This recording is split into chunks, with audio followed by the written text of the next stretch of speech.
Good morning to everybody, and thank you so much for joining this discussion, Investment Dialogues, Business Day, and Financial Mail. It's a pleasure for me to have my guests here to discuss a subject that's actually of such importance to me, something that's close to my heart as well.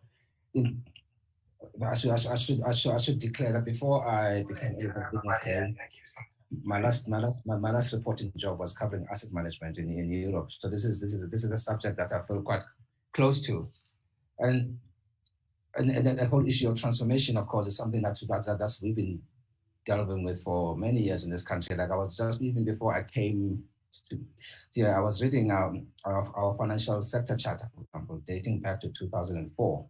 It was interesting what it says. Among the things it aims to do is actively promoting a transformed, vibrant, and globally competitive financial sector that reflects the demographics of South Africa. In some ways, that wording looks quite prescient if you think of the developments that we've seen, not just in South Africa, but globally. I mean, actively promoting, I mean, that word active and passive, it was not a debate in 2004, but it's become a big debate now, promoting a transformed, vibrant, and globally competitive financial sector. Active, passive, competitiveness. And we've seen that the changes that we've seen globally with the transformation and the consolidation in the sector. So this is not happening in context, really, like, so some of these issues and challenges can be seen in an international context as well, or what we are trying to do here in the global picture, where the story is about consolidations, fewer players. I mean, the global markets dominated by the two players, Vanguard and what do you call it, and BlackRock, and the idea that to be competitive, you have to be $1 trillion like big company. So like now we're trying to do transformation in this, like by which by its nature here, what we're trying to do, like expanding the pie, having more players, and its face value might seem to be in contradiction with what, or at least might seem to highlight the challenge we face in doing something that sort of maybe might be going against the tide. Despite that, we still have a historical imbalance that needs to be corrected. I mean, like Fatima and Vadua and her team have done great work over the years highlighting this and measuring it. I mean, there might be debates about the actual numbers. Is it 9%, 10%, 15%? But does it really matter? I mean, like what we cannot deny is the skewed nature of the industry, and that is not sustainable, and it cannot be seen to be just as well when you see this imbalance between the people who actually have savings and the people who actually manage those savings for them. I mean, it's a pity in a way that we don't have the PIC here, which is like a big player, which could have been which obviously can be a big force in driving transformation and change in it just through its power to allocate funds.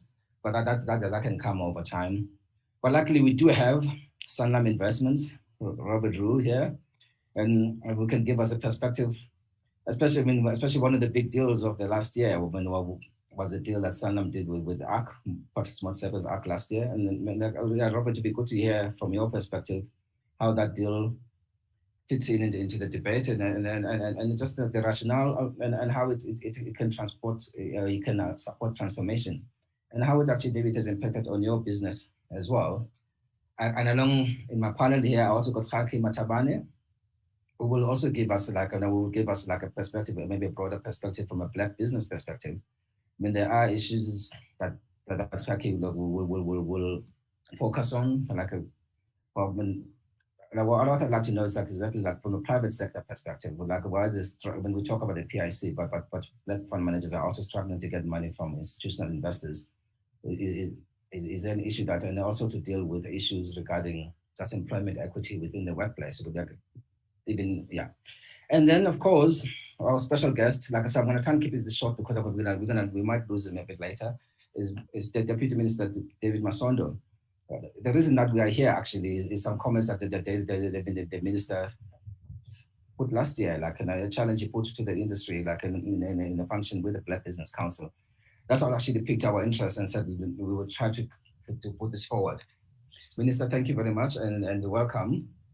And I think the last time we saw each other was actually we were discussing similar issues. It was at the UPSIP conference. It was about a year ago. I think it was about 2 or 3 weeks before COVID. who thought how the world would have changed. I didn't think I wouldn't see you for another year. That's for sure. And then I was actually thinking about that, like your speech last year. It took me back to the classroom, and I think you and I, we had a discussion afterwards about capitalism, apartheid, and history. And oh yes, I think I think we're like on a similar view. So in that spirit, I'm going to start with you and quote Vladimir Lenin and ask, what is to be done? We know what the issues are, and was the question for you, like as our minister and our regulator, so to speak, is it's to get us started by really like giving us your perspective and then giving us what what do you think should be done and what can be done and what tools government has or in way it can support this process.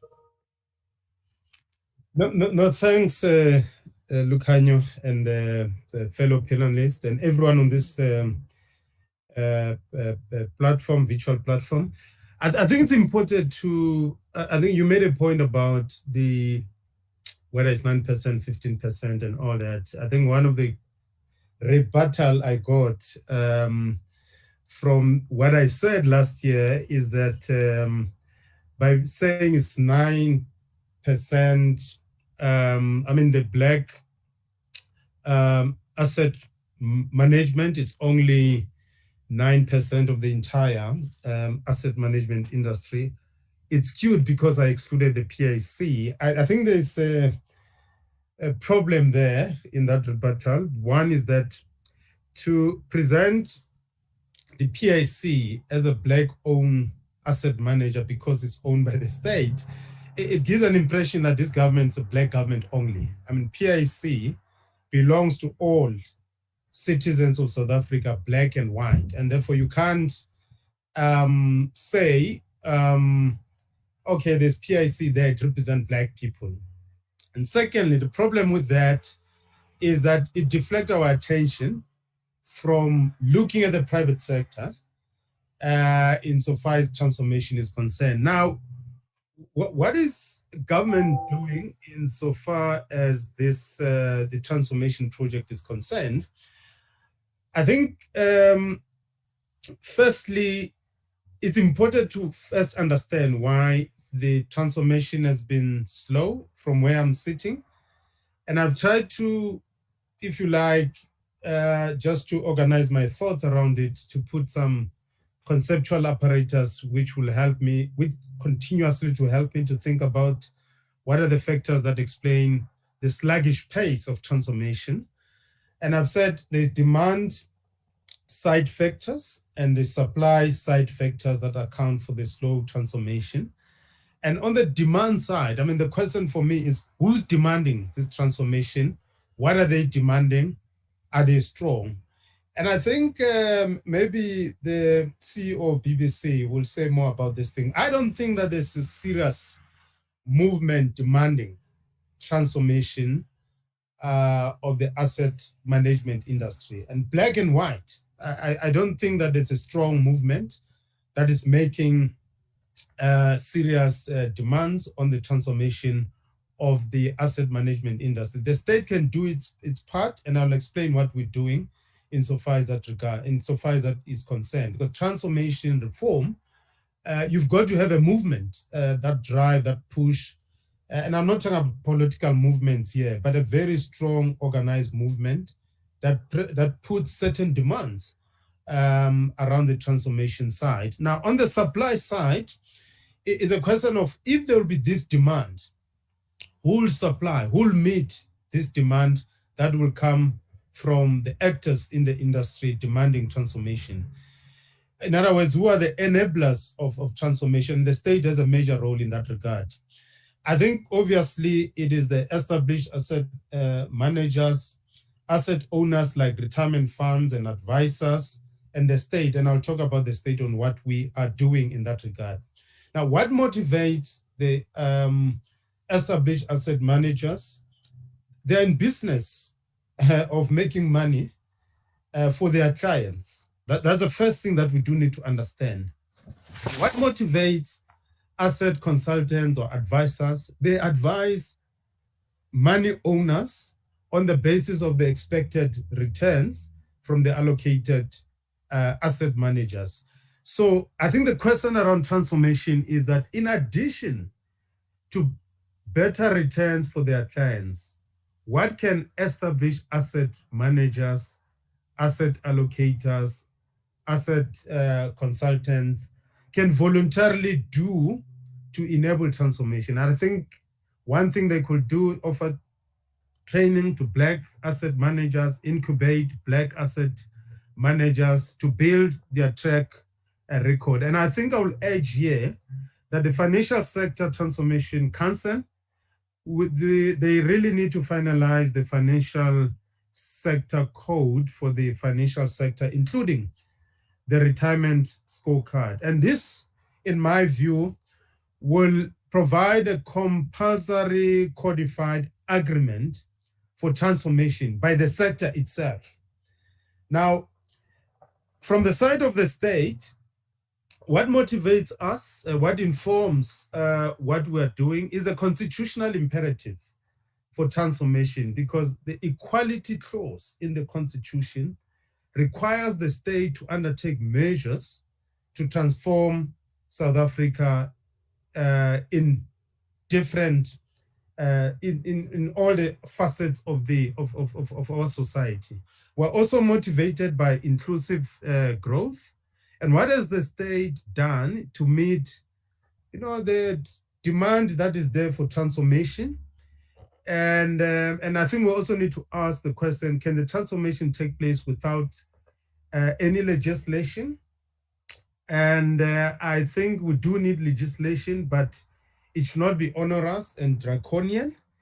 And we have put together the conduct, the coffee bill, the conduct of financial institution, and it is making a number of proposals for our consideration. And I would like to hear the feedback from our colleagues in this platform. And that's the role of the state in this regard, the things that we're doing to set an enabling legislative environment to transform the industry. And the bill says, makes a number of proposals, and I'll go through them I'll highlight 3 proposals very briefly, because I also want to hear what colleagues have to say. The bill makes transformation an explicit function of the Financial Sector Conduct Authority. Now, and secondly, the bill also say that entities, financial institutions, will be required to have transformation plans towards BBBE Act. The third thing that the bill says is that it enables the conduct authority to issue directives, which enables compliance with the transformation framework. Now, you made a very important point at the beginning, Leander, that there's a movement, a tendency, a trend towards big companies. And we're not opposed to big companies. Big companies are important in realizing the economics of scale, the lowering of costs. And of course, we like I said, we're not against big companies, because to compete on a global scale with big companies like BlackRock, as you mentioned, you also need big South African champions. The question is how big companies enable Black asset managers to participate in the industry. And I think that's a key question that all of us, we need to grapple with. It's not a question of small is great, big is bad. It's a question of what are the things that we need to do in this industry, which are located in South Africa, which for historical reasons, Black people were excluded. And how do we make sure that Black actors participate so that they also grow big and become the Black Rocks of this world? And I think it is possible. Where there's a will, there's always a way. And that's the kind of conversation that we need to have. Thank you, Lukanya. Those are my, if you like, opening remarks. And like I said, I will have to leave at some point, because the parliamentary Committee on Finance is actually discussing the same issue. So there's a discussion on the Pension Fund Act. So I think I would like to leave at some point. Yeah, but I think let me end it here and just point out that there's also a growing drive for all investors, including retirement funds, to invest sustainably and responsibly and become globally entrenched now. So I think it's important for us to, and for us, transformation is not just about racial and gender representativity. It is for this reason that government has issued draft amendments to Regulation 28 of the Pension Act to enable trustees to invest retirement funds in infrastructure. The fiduciary duty of the trustees is still entrenched. It is just all what we're doing through this amendment of the Regulation 28 is simply to give them a wider menu from which they can choose in deploying the money that they are responsible for investing. We're not saying invest here, don't invest there. It's not what the Act is intended to do. It's simply to say, let have a bigger menu. You can choose from this menu on how you want to basically invest. And infrastructure is given attention in this amendment of Regulation 28. Let me end it here, and I'd like to hear what colleagues have to say on this subject. Thank you so much. Thank you very much, Deputy Minister. Thank you so much for those words. That's really set us going. I'm actually going to move on now to Hanki Matabane. Hanki, like, you know, like as I said in the beginning, like we did say we have some prepared notes here, but then and I thought, okay, we'll have some flexibility. The minister has brought in quite a few important points that I would actually like you to tackle. Obviously, like, I mean, I suppose the start people would like to know, I mean, what is the BBC's role in this industry and debates around transformation in this industry? But also would like you to tackle some of the issues that the minister brought up. Like where is the movement for change coming from? You know, how can the big players support the smaller ones, or are they doing enough, or why are they not doing it if they're not doing it?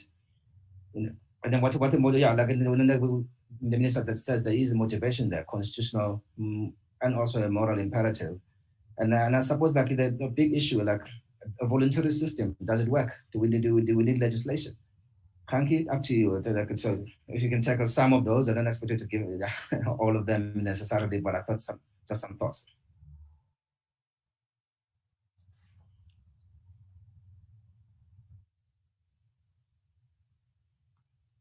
Oh, it looks like it looks like we've lost Hanki there. So in that case, Fatima, I wonder if I could go to you.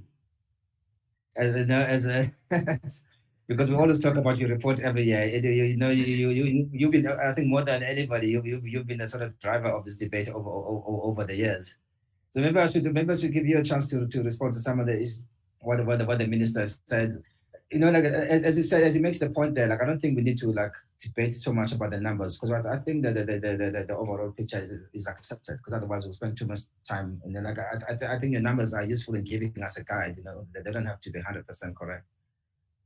That's correct, Lucanio, and thank you very much. And good morning to my colleagues and to all the listeners out there.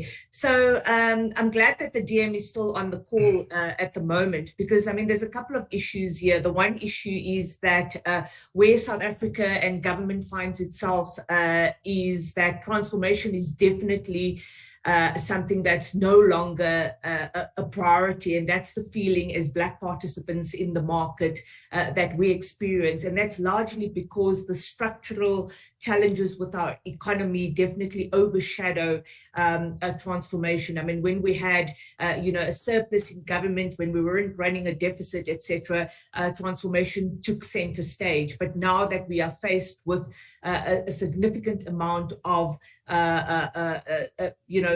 structural challenges, economic challenges, a massive deficit, poor economic growth, in the current climate, we do feel that that transformation is not the leading kind of item on the agenda. And I think we can talk to a couple of these things. Parliament in 2017 under Yunus Karim held public hearings on the financial services sector that dealt with the lack of transformation across the sector, not just in asset management.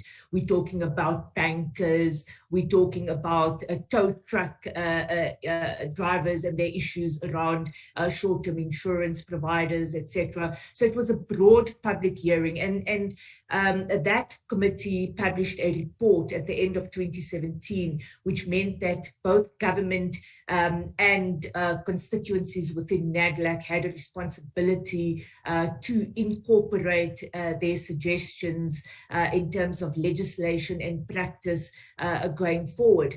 Now, the challenge we find ourselves in at the moment is one, yes, Dia mentioned it, the Financial Sector Code was gazetted in 2017. So that code is currently under review. There was a draft version of the retirement fund scorecard, not a draft version, a voluntary version for the top 100 retirement funds to report in terms of their procurement activities, as well as in terms of the composition of trustees, etc. But we must always ensure that we balance fiduciary responsibilities with transformation imperatives very, very carefully, because trustees also have fiduciary responsibilities. So that scorecard currently is under review and potentially could become compulsory in the next iteration of the Financial Sector Code, which potentially could come out within the next 24 months as such. On the issues that DM raised with regards to the changes to Reg 28, etc. I mean, we must, at the end of the day, we must accept that that is a compromise as opposed to going towards prescribed assets. The private sector and the large financial sector firms were very much against any form of prescription when it comes to prescribed assets. So the infrastructure drive is kind of a nice compromise to say, well, let's enter into public-private partnerships, let's find the mechanisms to be able to soften that blow that you could potentially have faced and that wouldn't have gone down well in the private sector. Now let's talk about large businesses. Okay, so one of the big issues that we have at the moment, and we have to put it out there, is that the drive and the move by the regulator to migrate standalone retirement funds into the umbrella fund space was motivated by economies of scale, better governance, and reduction of fee structures. That hasn't been achieved, and it's been to the detriment of retirement fund, of transformation. One, if we look at the total number of active retirement funds in South Africa and the total asset size, what we will see is that outside of the Public Investment Corporation and some of the SOE retirement funds, at least half of active member assets are now sitting in the hands of 3 or 4 very, very large umbrella fund arrangements in South Africa. Now, umbrella fund arrangements, all very nice, but it's largely acts as a distribution mechanism for the sponsor of that umbrella fund, which is basically a large financial sector company. So we're actually promoting increased concentration in the hands of a few big, large companies in the financial services sector and the asset management industry. Now, all of those motivating arguments, economies of scale, fee reduction, etc., has not been achieved, because if you do a proper look through in the cost structure of umbrella arrangements, you haven't actually achieved lower fee structures. It's very, very opaque, and it's incredibly difficult to get to the bottom of how members are actually being charged. So in our opinion, whilst the DM talks about demand and supply, there's definitely a push and pull mechanism. On the one hand, we've got coffee coming out with all the nice things, but on the other hand, we've got this push towards umbrella arrangements, which is actually, hurting transformation, whilst at the same time, we're talking about financial financial inclusion and diversity and bringing cheaper products to the poor and making sure that, we've got a digital inclusion, financial inclusion across the board, more participation, more startups participating in the economy, etc. All these wonderful ideas, but they haven't been well thought of, and really the large financial sector providers in South Africa have not done enough to improve the participation. Yes, we hear you, BlackRock, Vanguard, globally competitive, all of those nice things, but they haven't given room. So, I mean, we deal with a lot of these service providers. The various platform arrangements and opaque structures that historically have been in place are not changing. You know, it's impossible for a Black service provider to get onto a umbrella platform of a large financial institution. It's impossible. And, you know, so there's a lot of structural challenges that we face.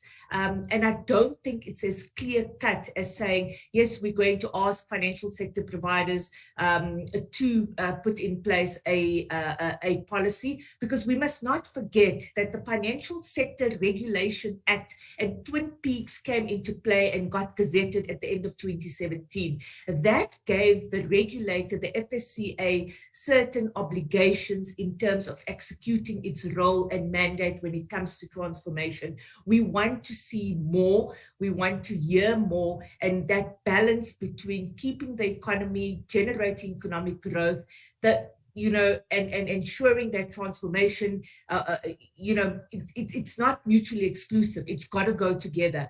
So from my perspective, I'm struggling to see how we're going to balance and improve the playing fields, because there's just too much obstacles in the way of getting to where we need to be. Thank you very much, Fatima. You raised a lot of interesting points there, especially your last end there. Like, it sort of makes me wonder: are you, if you started to say light at the end of the tunnel, it makes me wonder: are you saying we should give up? But I'm sure that's not what you are saying. But it's got a. But thank you for that contribution. Actually, it's a nice way then to go into Robert. And Robert, like, so you don't feel like you're ganged up on. I'm not looking at you as like representing big industry or big business or whatever. But you do have a long and distinguished career at Sanlam, and like, and as I mentioned in the beginning, I mean, one of the highlights I think in the industry in the last year or so was a deal that you did like with African Rainbow Capital last year. So many other issues have come up now. Like, I mean, like, I'd like to actually, I mean, the whole issue of concentration that Fatima talks about, for example, now the power in a couple of like few companies, which means then they can determine who doesn't get part of the cake, and how do smaller Black players come in with there's all this talk as well about you have to have a track record, but how do you get a track record if nobody will actually allow you to manage anything? So a lot of issues have come up, Robert. So like, I'm not even going to ask you a specific question. So I'm just going to leave the floor to you, because I did say I would like this to flow anyway, like, be led by what people are saying rather than notes that I gave you in advance. Thanks for the opportunity. I appreciate it, Lucanio.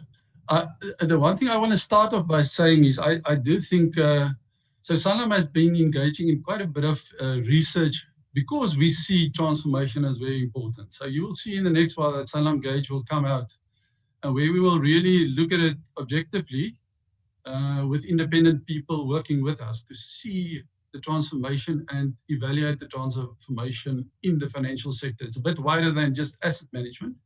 I'll come to the asset management just now, but I think it is important that we look at it objectively. And I do think our findings is that the financial sector, although there's, and I agree fully, room for improvement, the financial sector has transformed. Whether it's transformed enough, I think that's the question. And it's also at what levels it happens. And the one thing I want to highlight about asset management, when you think of what we're trying to achieve overall, is that you sit with a conundrum that we are in a very competitive space, and I think some of the speakers have already said that. And when we're all trying to achieve maximum, value for our shareholders and for our clients. So it is a very competitive space, and asset management, I think, traditionally is built around scale. It's an expensive business to run. And if you think what has happened in markets over the last 5 years, it's made it very difficult for people that enter the market to be successful. So even though we've seen black managers rising up, and there's more of them in the industry, and I say black-owned asset managers, it has been tough for them because the market has really not helped. And part of the scale benefit that you get in the asset management industry, one is the market growing, the other is getting client flows. Now, all the things that's been discussed now with tough economic conditions has really made it more tough for that strategy to succeed.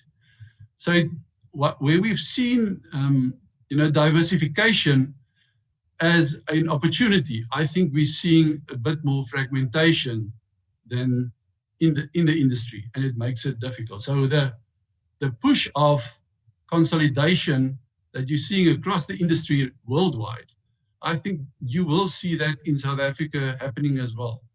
So I think the important thing is to use the consolidation to your advantage. Now, you've asked me about the transaction around AXA. Let me just speak a little bit about that. I think what's important, if you think of it, you shouldn't see the transaction that we've done in isolation.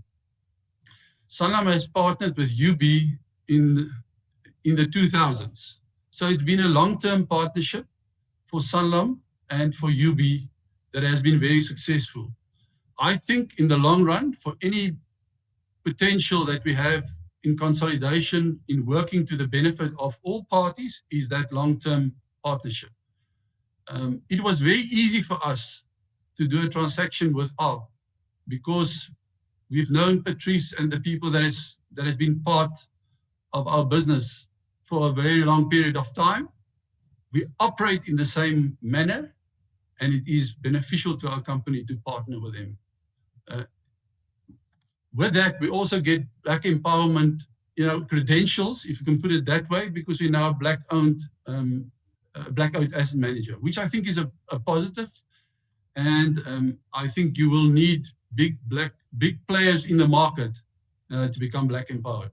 But I want to hasten to say that, that shareholding is only one thing, and it is how you operate as a business that's also very important from a transformation perspective.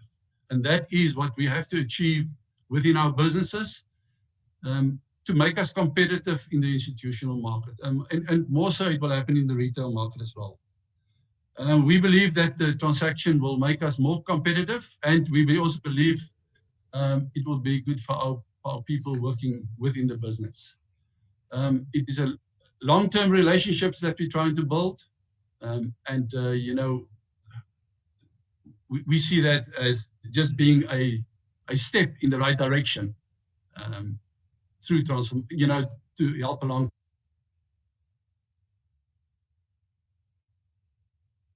You went mute. Robert.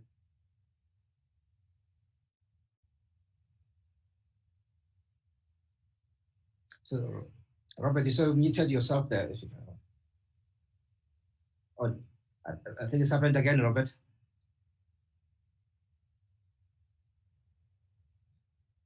Sorry, is it working now? Sorry. There you are. I touched something that I shouldn't touch. I wanted to just to end off. I think the point that Fatima has made about umbrellas, there is, although I don't agree with everything that Fatima is saying, is I think it's true that there is a competitive advantage for the big players because of the way umbrellas is set up. I think what is also true is that most of the default options, if you can call it that, the option that most people chooses, are being managed by multi-managers. And I therefore think it's also very important that the multi-manager industry plays its role. And we've certainly tried to do that within our business. I do think it's not completely true to say that black managers has no chance to get any allocation from umbrellas, because I've seen the evidence of that happening over a period of time within our own business. Whether the push is quick enough or hard enough, that could be a question, but I do think we are seeing that happening over a period of time. And allocation, we've done in our umbrella specific allocations to 8 black managers. That's gone through the normal process that you would have seen on a normal due diligence that needs to happen, and they're being allocated money, and they've got significant chunks of money that they manage for the umbrella fund. I'm going to leave it there, Lukanya. Thank you very much, Robert, for that input. And before I take it to our audience, I'm gonna try and see if I can Hanky again. Okay, like I mean, a lot of issues now have been raised in this discussion, and I'd like to tackle some of them from as a BBC. I mean, I suppose the issue that we can't seem to get away from is that issue of consolidation and size and scale. And I mean, when you look at numbers, they even give even in Europe, and like how much money you actually have to manage in order to actually make a profit out of. I mean, just a week ago, I think here on Business Day we had a story about Coronation, for example, reducing costs on some of his funds to something like 40 basis points. So I mean, if you're gonna charge 40 basis points, you have to manage a lot of money to make a profit on that after the cost of doing your own business. And I think another issue that the minister brought up as well was sort of the motivation or the push for change, where it's coming from, and then the issue about the legislation. But a lot of points have actually come up. So but I'd like to maybe just leave the floor to tackle a couple of those, and then I'll go to some specific questions from the members of the public who are with us today.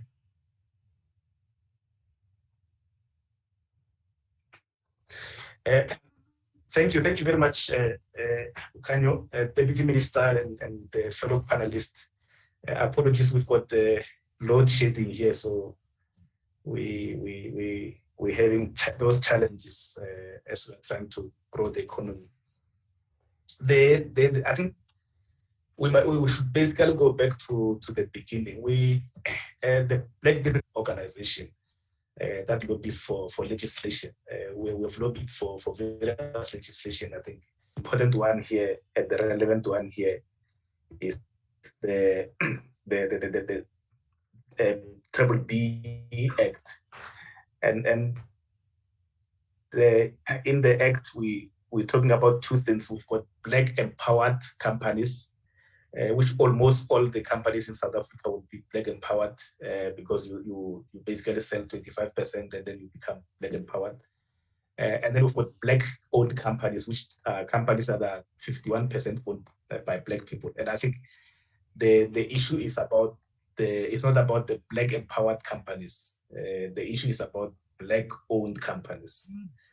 So these Black owned companies are mainly not treated very, very, very well. And there are many other factors that are contributing to that. For example, the GEPF and then the UIF, when they issue mandates, they usually don't necessarily consider giving the PIC mandates to allocate to own companies because the important thing is the mandate that is being given. So if the PIC is not given that mandate, they are likely to do what they think is best for the country and for themselves. The other issue is that most of the companies that are there, they are doing what is called box ticking. So is that just like in employment equity and anything else, they say if I appoint the Black women and give them a board seat or an exco seat, I'll get so many B points. So the challenge is that we're not implementing the spirit of transformation. Instead, we're basically ticking boxes in everything that we do. Most of the companies, what they do, they'll say we want to partner with company A because we'll get the B points. They are not doing it for the purpose of transformation to make sure that the majority of people who have been excluded by apartheid are included in the economic activities, and that on its own is a threat to the sustainability of democracy that we have. Because unlike in Europe and the West, where they are trying to empower the minority, in South Africa, we're trying to empower the majority. And then the fear is that one day the majority are going to say, we've been patient enough. We've had enough. So let's just render the country ungovernable. And I think that's what many people are missing. Because even if you are trying to have your company remaining untransformed, it may, in the long run, it may not be sustainable. Because if the country is rendered ungovernable, your company is also going to be affected. So our appeal, I think, is that let's implement the spirit of transformation, not ticking the boxes to say, I'm putting a black man there, I'm putting a black woman there, I'm putting a person with disability there, so that I can get certain points. Because that on its own is not sustainable. And I think the issue of ownership is very important, because when you own a company, you are able to determine the direction. You are also procurement opportunities. So it's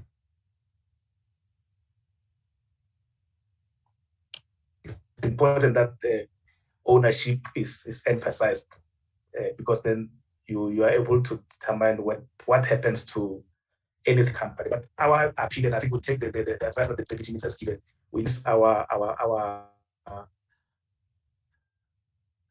agitation in terms of transformation, to be that voice that the Minister was referring to, that seems to be missing.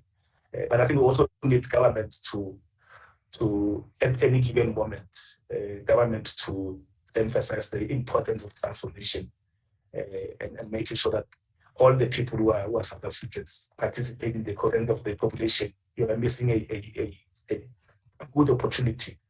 The majority of people who also went to school, the same school they've done the same courses, they passed the CFAs of this world, but they're qualified. Too much. Okay, thank you very much. I'm going to take it back to the Deputy Minister. I'm pleasantly surprised that you are still here, Deputy Minister, because I know you have other commitments. So I'm going to take this advantage of the fact that you are still here to give you back to give you the floor again.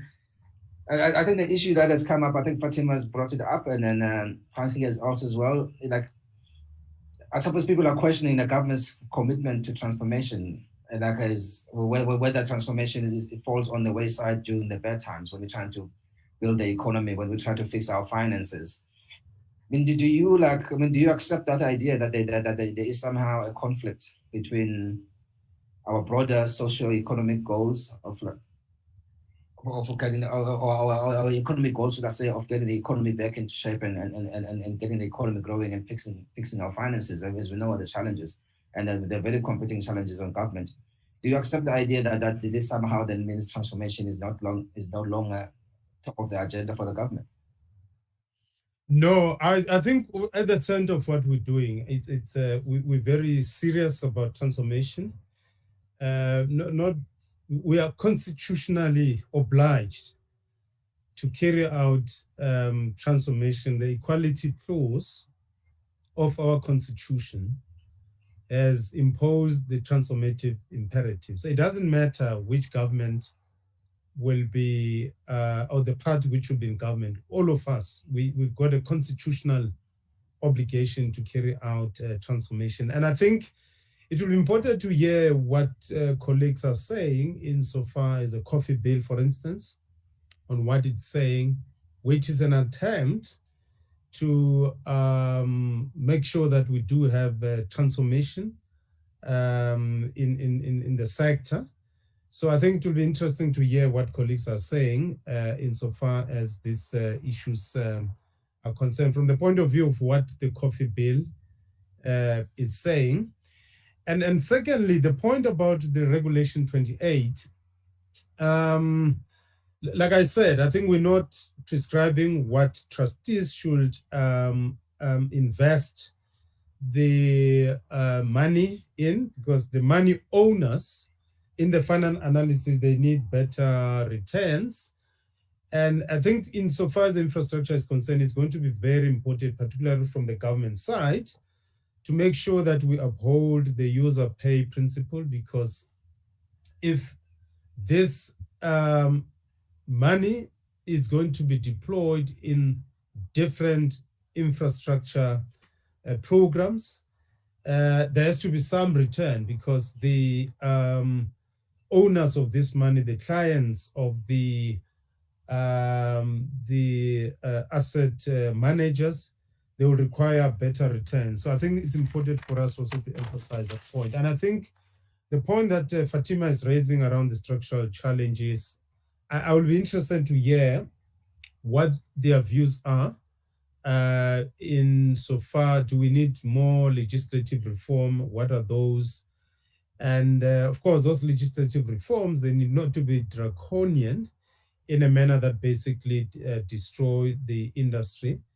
And I'm not at all saying that we don't, by saying that we should underestimate the importance of transformation. We do need to have transformation. And also on the track record, I made a point that another way of building the track record for the Black asset managers will be incubation. And I want to hear what colleagues have to say insofar as the proposal and some of the experiences of the incubation training support by the established asset managers in this regard. Olano is here, Lucanio, to further. Olano is from the Conduct Authority, so he can take further some of the concerns and clarify if needs be, and just listen as well on whether we can do more to really drive the process of transformation, because there should not be any doubt that government is committed to transformation. We are committed to transformation. In fact, under these circumstances, that is when we need more transformation to recover out of the economic crisis that we have. Thank you. May I be excused? And I think, like I said, Olano is here. He will take questions, comments, and also listen what colleagues have to say here. Thank you so much. Thank you very much, Deputy Minister. I appreciate you taking the time, and thanks for your views. And yeah, and I know we know you had other commitments, and we're very grateful that you took the time to still be with us. Actually, about 50 minutes. I thought you might be here for 5 minutes and be gone. So I'm very grateful that we got a lot more of you than we expected. Thank you. No, thanks. Thanks so much. Fatima, I know you wanted to ask the Deputy Minister a question. Unfortunately, we couldn't get that. We couldn't get that. But I do have a question from you from a member of our audience. Sorry, Lucanio, can I ask Olano the question?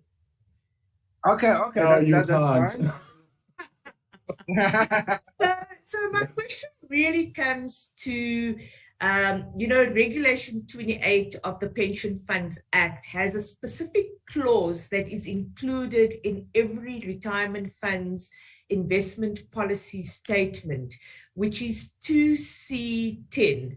And that clause specifically says that every retirement fund in its investment policy statement should ensure that it takes into consideration the procurement of service providers, taking into consideration broad-based Black economic empowerment imperatives.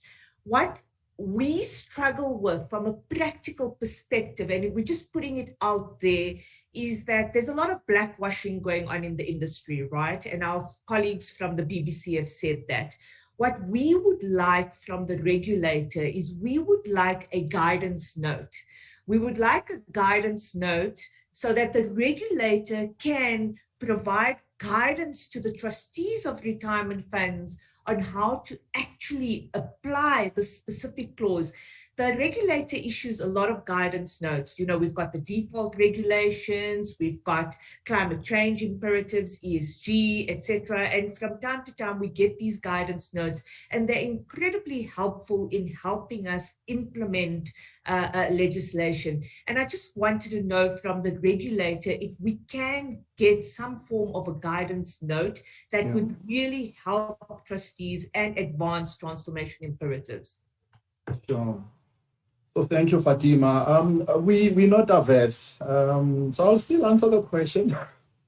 So we are not averse issuing a guidance note, Fatima. And I think that was one of the commitments I made to the industry 2 years ago when we were hosting our conference. There is a timing issue. Which is that in that period, we were discussing the retirement scorecard. And so just to give the audience some context in terms of what Fatima is talking about. So the provision she has mentioned in Reg 28, it's actually a principle. Because Reg 28 is actually made up of principles and rules. The principles can be quite difficult to supervise because you need to test the judgment, the discretion which was exercised by the financial entity. A rule is much easier. A rule will say, as a retirement fund, you must ensure that 30% of your assets are managed by a black asset manager. Simple to understand, simple to enforce. Of course, it does have a slight problem in the sense that it can lead to a tick box approach, but we can deal with that later. So what we have discovered is that there's been a challenge interpreting and giving effect to the principle, and hence Fatima is asking for a particular guidance. My sense, Fatima, is that once we are able to wrap up our discussions at the Financial Sector Transformation Council, which will result in a revised code, which will result in, for the first time, a retirement scorecard, then you'll have that nice combination of rules and principles. And we might still provide guidance on the principle itself, but I think you will find it much easier now to give effect to that principle if you have a much more clearer rule in the scorecard. So you might need a combination, but as I said, we are not averse also thinking about the guidance. Orlando, thank you so much for that. They do say like time flies fast when you're having fun. I think that's the expression. So we suppose we are going to wrap this up very quickly now. But I do want to just ask. I know we've discussed a lot of technical things about the legislation and scorecards and umbrella bodies. One question I got from the member of the audience, what I want to put to you to Robert. Like it's got nothing to do with any of that really. It's just ask, what does it take to be a good asset manager? Sure. Easy question, difficult answer. I do think the people that I've seen over years that are really good at managing assets, they've got a passion for the market. They live the market day and night. So I do think that is a sort of a prerequisite. You must be happy to deal with ambiguity. You must be happy to be wrong 40% of the time, something like that, because it's not an easy industry to operate in. And then commitment. In the end, for me, it's commitment. You know what I will add to that is that what I've seen in the last 20 years, more so than what I've seen in my early life, is that diversity really helps you when you make decisions and you have a diverse group of people. And I'm not talking just black and white, men, women. I'm talking about diverse views around tables. Has made, in my opinion, is making a big impact as well. I want to add something as well that I think that the industry and all over the world that we're all struggling with is when you want to get diversity in your thinking and in the decision-making processes, you have to ensure that the people that sit around your table or that you want the diverse views from feel included. And I actually think that's the crux that we need to get right from in the industry side. If you talk about it, that inclusion, because remember, when I sit around the table, I can easily see diverse views coming through and make a decision on that. I can never judge whether somebody that sits around my table feels included, because that is something personal, and you can only bring your diverse view to the table if you feel included. I think that is something that is of critical importance for us in the industry to get right. Thank you very much, Robert. And I want to thank everybody for taking part in this discussion. I mean, we could go on for another 2 hours, but I've been instructed that I have to stop now, and I'm very reluctantly doing so. I mean, it's been such an enriching discussion. It's almost hard for me to sum it up, really, because we've covered so much ground. And I think one thing I want to add to the mix here, like, like I mentioned in the beginning, these debates happening within a global picture. I mean, I saw a similar story, for example, and I think it was on one of the international wire agencies about Black women asset managers in the US. I mean, like, about how they, the Black Lives Matter and all these like issues, and then you got all the big fund managers saying they all support transformation, and then but when it came to it, very few of the money actually flowed in say Black women-owned asset managers, for example. So these are not just merely South African questions. I think these are issues of inclusivity, diversity, like also not just of people, but also of opinions and even skills around the table. These are all quite big issues that we can spend the rest of the day talking about. So like, but all that's left for me is to thank you for getting a bit more of the debate out there, and hopefully this will inspire some more discussions. And it was great to have the minister here. And I'm sorry, Fatima, you didn't get to ask the question directly, but I think Olano did a good job of answering it. All that's really left for me is to say thank you very much on behalf of Business Day and Financial Mail. And it was great to have this panel, and it's reaffirming for us to make sure we can keep having these dialogues, if we can attract people of your caliber and the contributions that you've given us today. And thank everybody for their time. And I thank everybody who's watching at home or in the office or wherever they are for being part of this discussion. And this won't be the end of it. I mean, we've been having this discussion since my career started in the late 90s. So I'm sure we'll be talking again. And Fatima, I look forward to seeing your next report again. Maybe it will be 15% next year. Like, who knows? Thank you very much, everybody. And thanks, Robert. And thanks, Hanki. And I'm sorry we kept losing you there, but I think, yeah, but we did get your points there. Thank you very much.